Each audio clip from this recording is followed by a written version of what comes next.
কে কে ওখানে? কে কে ওখানে? ভৌতিক ডায়েরি শুধু গল্প নয়, ভয়ঙ্কর বাস্তবতা।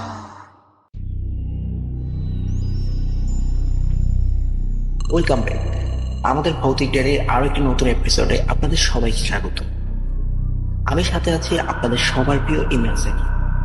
আশা করি সবাই ভালো আছেন, কিন্তু আজকের রাতটা একটু ভিন্ন। ঘড়ির কাঁটায় ঠিক 10টা বেজে থেমে গেছে, কোথাও বাতাস নেই, কিন্তু জানালার পর্দাগুলো একটানা দুলছে।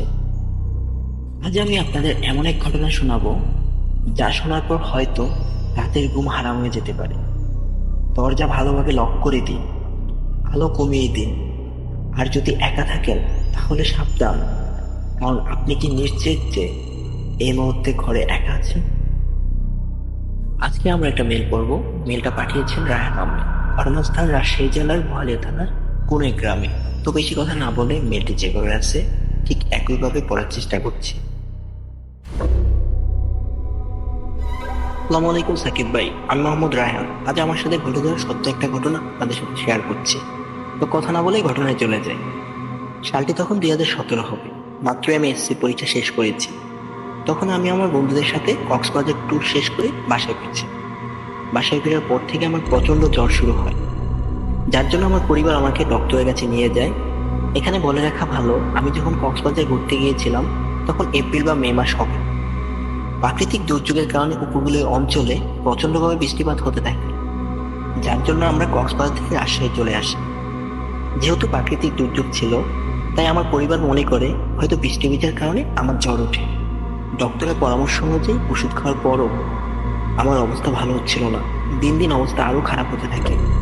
আমার জ্বরটা এমন ছিল যেন রাত নামলে জ্বরটা ভালো হয়ে যেত, আর দিনের আলো আসতেই ঠিক আগের মতো প্রচুর জ্বর অনুভব হতো।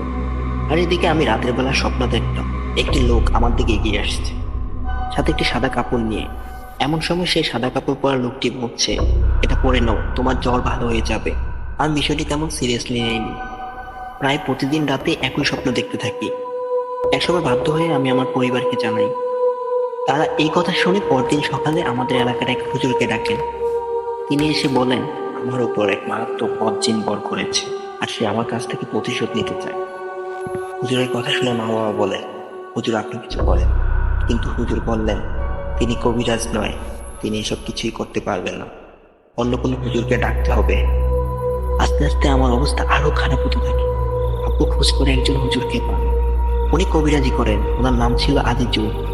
হুজুর বাসায় এসে আর সব কথা শোনেন। আমি আমার স্বপ্নের কথাগুলো হুজুরকে বলি। তিনি আমার রুমে একা গিয়ে দরজা লাগিয়ে দিলেন, আর তার কিছুক্ষণ পর বেরিয়ে এলেন। হুজুর বলছিলেন, সেই জিন নাকি আমাকে প্রতিদিন রাতে কাফনের কাপড় পরানোর জন্য আসত।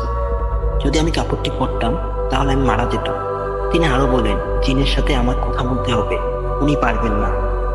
হুজুর আমাকে বলল, আজকে রাতে আমাকে একা আমার রুমে থাকতে হবে, আর সারা রাত জেগে থাকতে হবে। রুমে শুধু মোমবাতি জ্বালানো থাকবে। হুজুর আমাকে বলেন, আমি যেন স্বপ্নে দেখা সেই জিনের কথা মনে করি। যদি জিনটা রুমে আসে তাহলে মোমবাতিগুলো নিভে যাবে। তারপর একটা সালাম দিয়ে বলতে হবে, মোরাজ আপনি কি এসেছেন। তারপর তার কথা শুনতে হবে, কেন তিনি আমার সাথে এরকম করছেন। আমি প্রথমে রাজি হই নাই, কিন্তু পরে আব্বু জোর করে রাতে আমাকে রুমে ঢুকিয়ে দেয়। আমার রুমে শুধু 2টা মোমবাতি ছিল। ভাই, আমার অবস্থা খারাপ হয়ে গেছিল। পুরো একটা ভয়ে ভয়ে কখন ঘুমিয়ে পড়েছিলাম। তবে সকালে ঘুম থেকে উঠে দরজা ধাক্কা দিলাম, তারপর আম্মু দরজা খুলে দিল। বাইরে সবাই ছিল। হুজুর বলল, কাজ কি হয়েছে। হুজুরের কথা আমি বলে দিলাম, আমি ঘুমিয়ে গিয়েছিলাম। হুজুর এই কথা শুনে আমাকে ইচ্ছা মতো গালি দেয়, আর বলে আজকেও তাই করতে হবে, না হলে জিন আমাকে ছাড়বে না। তাই বাধ্য হয়ে পরের দিন রাতে ওই সেম ভাবে আমাকে ঘরের মধ্যে রেখে দিল। তবে আজকে আমার কাছে ফোন ছিল। কিন্তু সাকিব ভাই, বিশ্বাস করেন, রাত প্রায় 4টার সময় হঠাৎ করে মোমবাতি নিভে যায়। আমার রুমটা খুব বেশি ঠান্ডা হয়ে যায়। আমি ভয়ে চুপ করেছিলাম। হুজুরের সব কথা বলতে ভুলেই গিয়েছিলাম আমি। সাকিব ভাই, আমার কলিজাটা তখন বেরিয়ে আসে, যখন একটা খুব খুব ভয়ঙ্কর কণ্ঠ বলে উঠল, আমি জানি তোকে কেন এখানে রেখেছে। আমি তোকে কখনোই ক্ষমা করবো না। তুই আমার মেয়েকে আঘাত করেছিলি। ভাই, আমি প্রায় শেষ হয়ে গিয়েছিলাম, হাত পা অবশ হয়ে গিয়েছিল।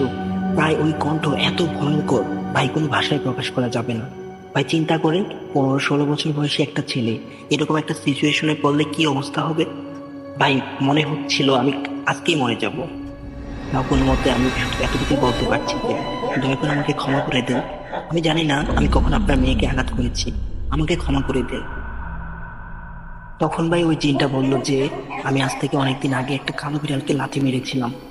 বিড়ালটা ছিল ওই জিনের মেয়ে। আসলে সত্যি সাকিব ভাই, এই ঘটনা ঘটার কয়েকদিন আগেই আমি যখন সাইকেল দিয়ে রাতে বাসায় ফিরলাম, তখন হঠাৎ এক কালো বিড়াল আমার সাইকেলের সামনে পড়ে।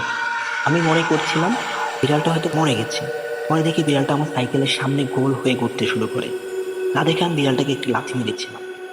এটা যে ওই জিনের মেয়ে ছিল আমি ভাবতেও পারিনি। তাই সেই জিন আমার সাথে এরকম করছে।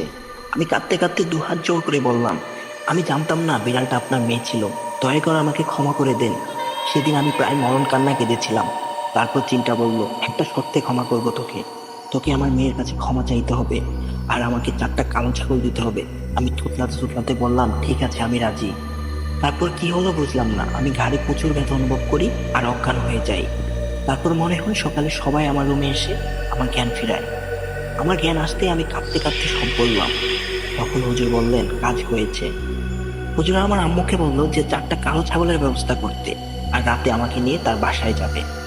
সব কথা মতো সেদিন সন্ধ্যায় আমাকে আর 4টা ছাগল নিয়ে হুজুরের বাসায় যাই। আব্বুও সাথে যায়। হুজুর আমাকে একটা ঘরের মধ্যে নিয়ে যায়। ঘরটা ছিল পুরোই খালি, শুধু একটা মাদুর পাথর ছিল। হুজুর আমাকে বলল, জিনটা এই রুমে আসবে ওর মেয়েকে নিয়ে। আমাকে তার কাছে ক্ষমা চাইতে হবে আর বলতে হবে রুমের একটা ছাগলগুলো নিয়ে যেতে। তারপর রুমের একদিকে ছাগলগুলো রেখে আমাকে বসিয়ে দিল, আর কয়েকটা মোমবাতি জ্বলিয়ে দিয়ে হুজুর চলে গেল। কিছুক্ষণ পর মোমবাতিগুলো নিভে গিয়ে ঘরটা পুরো ঠান্ডা হয়ে গেল। আমার মনের মধ্যে খুব ভয় করছিল।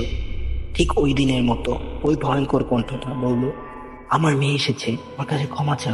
তখন আমি কাঁদতে কাঁদতে বললাম, আমাকে ক্ষমা করে দিন, আমি অজান্তেই ভুল করে ফেলেছি। আমাকে ক্ষমা করে দিন, দয়া করে আমাকে ক্ষমা করে দিন। আর এই রুমে 4টা কালো ছাগল আছে, আপনি যেমন বলেছিলেন তেমন, এগুলো নিয়ে যান।